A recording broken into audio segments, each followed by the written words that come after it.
Nesse vídeo nós iremos analisar os dividendos de Petrobras. Será que esses altos dividendos são sustentáveis? Vale a pena investir nessa empresa? Então vamos ao vídeo. Salve, salve investidores! Como é que vocês estão? Sempre lembrando que antes de continuar você clica aí no botãozinho vermelhinho de inscrever-se para ajudar esse canal, tá bom? E como vocês sabem, atualmente a Petrobras desde 2021 passou a pagar dividendos extraordinários. Mesmo na cotação de R$ 34,81, as ações ordinárias de Petrobras estão remunerando com um dividend yield superior a 15%, acima inclusive da taxa Selic, 5,65 por ação. E isso tem despertado interesse de investidores. Não bastasse isso, recentemente a companhia confirmou que 2022 continuará pagando ótimos proventos, afinal anunciou 2,86 por ação preferencial e ordinária, o que ainda vai ser deliberado no dia 13 de abril em assembleia, mas é praticamente certo que vai ser aprovado esse dividendo, sendo que o pagamento vai acontecer ali no dia 16 de maio de 2022. E perceba, nas cotações atuais, 2,86 representa um yield de 8,2% em apenas um pagamento. Imagine quem comprou Petrobras a R$ 22,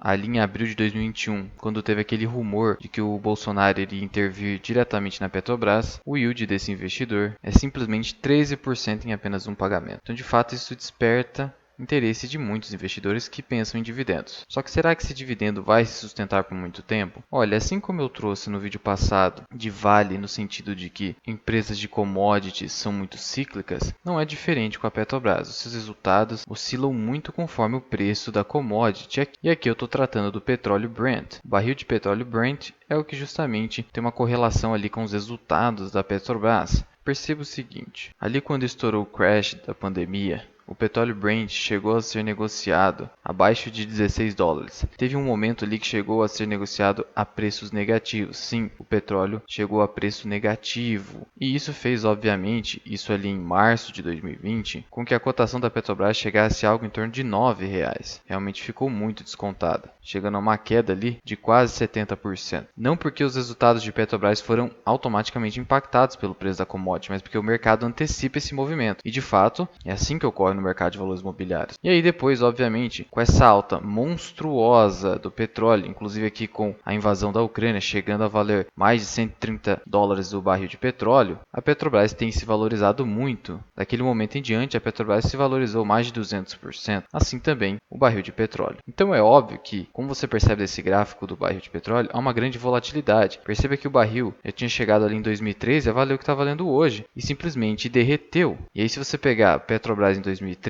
chegou num topo aqui de R$ 17,00, R$ 18,00 e derreteu também. E agora retornou e conseguiu romper uma máxima que já chegou, por exemplo, em 2009 a R$ 30,00. Então você percebe que a cotação de Petrobras é tão volátil quanto a cotação do petróleo. E os resultados de Petrobras também são extremamente voláteis. Perceba o seguinte, em 2012 ela teve um lucro de 21 bilhões de reais. Em 2013, 23 bilhões de reais. Aí 2014, prejuízo. 2015, prejuízo bilionário, 35 bilhões. 2016, reduziu o prejuízo para 13 bilhões. 2017, um lucro bem incipiente de 300 milhões de reais para a companhia. 2018 explodiu, foi para 25 bi de lucro, retornou ali ao patamar de 2013. 2019 lucrou ainda mais, 40 bilhões de reais. 2020, como o barril de petróleo caiu, a Petrobras também caiu na sua lucratividade, 7 bi. E 2021 simplesmente explodiu, assim como a Vale, um crescimento substancial de 500% na lucratividade da companhia, chegando a 106 bi de reais. Cabendo lembrar que o barril de petróleo é cotado com base no dólar, de modo que a Petrobras lucra mais quando o dólar está alto. E o dólar em 2021 esteve bastante alto e começando a cair um pouquinho agora a partir de fevereiro, voltando para casa dos R$ 5,00. E veja que a companhia em 2015, mesmo tendo prejuízo, teve um EBITDA ali positivo de 73 bi, mas a companhia não tinha eficiência nenhuma e dava prejuízo. O EBITDA em 2016 caiu para 24 bi, o EBITDA em 2017 subiu para 76 bi, já em 2018 o EBITDA chegou ao seu recorde, 114 bilhões de reais. Em 2019, ainda maior o EBITDA, 129 bi. Em 2020, o EBITDA chegou a 142 bi, mas ainda assim teve o lucro pequeno de 7 bi. E em 2021, finalmente a empresa, com um EBITDA recorrente de 230 bilhões e um fluxo de caixa de 169 bilhões, teve ali seu lucro próximo de 100 bilhões de reais, por isso distribuindo tanto dividendos, com um payout ali de quase 100% de todo o lucro líquido ajustado obtido no período. E aí esse novo dividendo da Petrobras veio da sua nova política de dividendos que foi aprovada ali em 2021, e então a companhia revisou a sua política de dividendos, estabelecendo que seu endividamento ótimo para fins de dividendos seria 65 bilhões de dólares. Hoje a companhia tem uma dívida bruta de 327 bi de reais. Então você pega 327 bi, divide por 5, que é a cotação do dólar atual, 65 bi de dólares. Está ali no nível de endividamento ótimo que a companhia tem estabelecido. E aí agora a política de dividendos seria trimestral, algo que não ocorria. E aí então essa nova política trouxe o seguinte: uma remuneração mínima anual de 4 bilhões de dólares, que hoje seria 20 bilhões de reais. Então se você pegar o lucro aqui de 100 bi da Petrobras, fazer vezes 25%, 4 bilhões de dólares seria mais ou menos 25% do lucro líquido apurado em 2021 da Petrobras. Seria o payout mínimo, só que como eu disse, a companhia distribuiu 90%. E esse valor mínimo seria para exercícios em que o petróleo for superior a 40 dólares o barril. Hoje o barril está 112 dólares, então aplicável esse critério. Não haverá distinção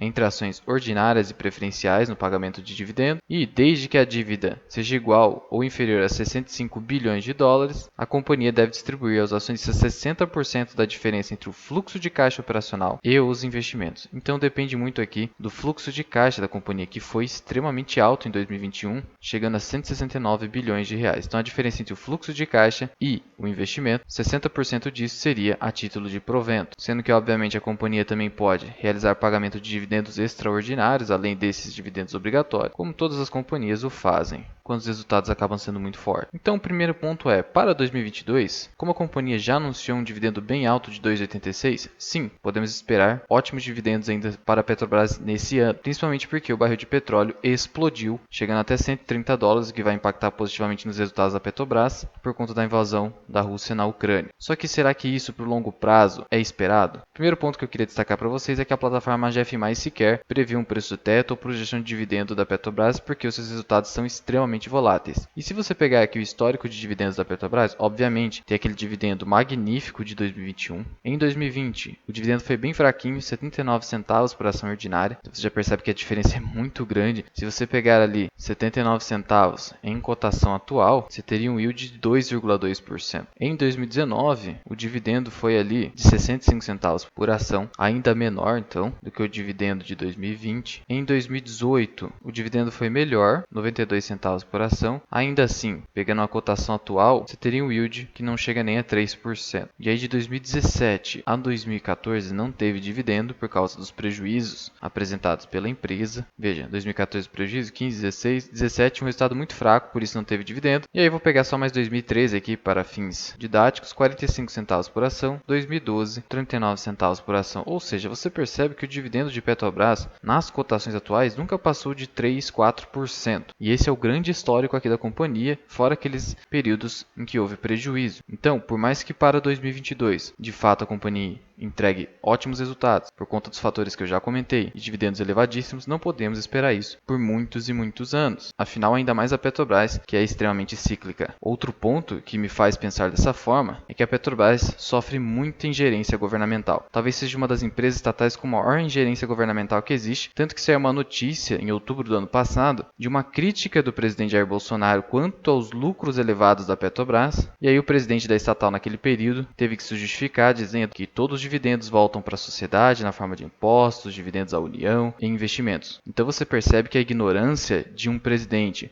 faz com que a empresa fique numa situação difícil, porque ela tem que se justificar algo que não precisaria se justificar. Uma empresa lucrar muito é o que se espera, uma empresa é para lucrar. Só que obviamente que os políticos sempre veem na Petrobras uma forma de viés social para a empresa. E isso fica muito complicado de fazer com que a empresa continue distribuindo bons proventos, continue tendo resultados fortes no longo prazo. E se você me perguntar se essa política de altíssimos dividendos deveria continuar, eu diria que sim. Afinal, a gestão das estatais tende a ser para fins políticos partidários. Não que o será, mas tende a ser. De tal forma que é bem preferível que os acionistas consigam tirar o máximo de dinheiro da empresa, na forma dos dividendos, do que esse dinheiro ficar lá dentro da empresa e ser utilizado para fins políticos. Isso é muito pior. É bem melhor que o dinheiro volte logo para o acionista, que sabe muito melhor do que fazer com seu dinheiro, do que ocorrer ali uma malversação do dinheiro da estatal para fins partidários. Ao contrário, muitas vezes, pode-se pensar de empresas completamente privadas, em que talvez seja melhor você confiar num gestor privado para que ele aplique o dinheiro dentro da companhia melhor do que você aplicaria, afinal ele é o gestor da empresa. Claro que existem exceções, poderíamos citar aqui IRB, por exemplo, mas na maioria das vezes a gestão estatal é bem inferior à gestão privada. Isso é praticamente uma unanimidade mesmo entre aqueles que se dizem de esquerda. Num exemplo bem grosseiro, basta você olhar para uma Caixa Econômica Federal, o quanto ela é um dinossauro, e você olhar ali para Banco Itaú, Bradesco e Santander. Eu não preciso nem dar vários exemplos aqui para você perceber como a gestão estatal é bem inferior. Então a conclusão desse vídeo é: os dividendos de Petrobras continuarão altos, talvez pelos próximos 2 anos, mas não infinitamente, seja pelo ciclo de mercado, seja pela má gestão estatal. Além disso, é preferível que haja o máximo de pagamento possível ao acionista, do que deixar o dinheiro na companhia para a malversação. E de novo, eu investiria em Petrobras? Vale a pena investir? Depende do preço. O preço sempre é soberano. Óbvio, quem pegou ali Petrobras a R$20, quando teve toda aquela polêmica envolvendo o governo, fez um excelente negócio. Provavelmente já voltou quase 100% do capital que investiu em apenas um ano ou menos de um ano, tanto em forma de valorização quanto de dividendos. Hoje, nos preços atuais, prefiro ficar de fora, por mais que a expectativa de dividendos continue sendo alta. Mas já vai deixando aqui nos comentários qual é a sua opinião sobre o assunto. Você investe em Petrobras? A que preço você pegou? Conta aqui para mim, Mirai. Muito obrigado por ter ficado comigo até aqui. Eu sou o Luiz, que é o canal Mirai Investing. Até o próximo vídeo. Fui!